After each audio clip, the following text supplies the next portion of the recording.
অনেকে বলে থাকেন মৃত ব্যক্তিকে দাফনের পর কিছু সময় ধরে মৃতের জন্য দোয়া ও ইস্তিগফার করতে হয়।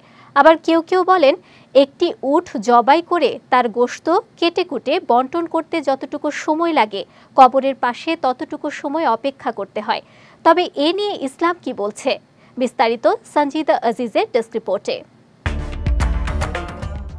দাফনের পর কবরের পাশে কিছু সময় পর্যন্ত মৃতের জন্য দোয়া ও ইস্তিগফার করা মুস্তাহাব। এটি হাদিস দ্বারাই প্রমাণিত।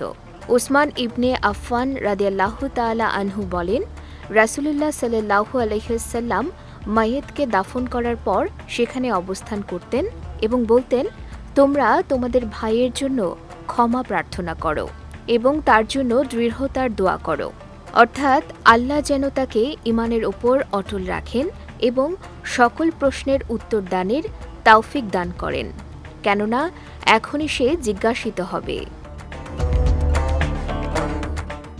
আর উট জবাই করে গোশত বন্টন করা পরিমাণ সময়ে অবস্থান করার কথা আমর ইবনুল আস রাদিয়াল্লাহু তাআলা আনহু থেকে বর্ণিত আছে।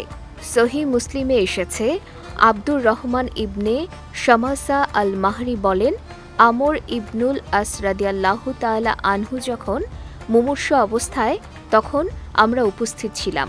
তিনি আমাদের বললেন, আমি মৃত্যুবরণ করলে কোনো বিলাপকারিণী এবং আগুন যেন আমার সঙ্গী না হয়। অতঃপর তোমরা যখন আমাকে দাফন করবে তখন কবরে পর্যাপ্ত মাটি দিবে। এরপর একটি উট জবাই করে তার গোশত বন্টন করতে যতটুকু সময় লাগে ততটুকু সময় আমার কবরের পাশে দোয়া, তিলাওয়াত ও ইস্তিগফার করার জন্য অপেক্ষা করবে, যেন তোমাদের তিলাওয়াত ও ইস্তিগফারের মাধ্যমে আমার নিঃসঙ্গতা দূর হয় এবং আমার রবের ফেরেশতাদের জবাব দিতে পারি।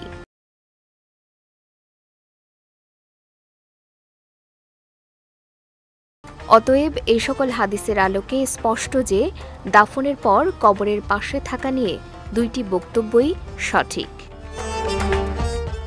সঞ্জিদা আজিজ, বিজয় টিভি, নিউজ ডেস্ক।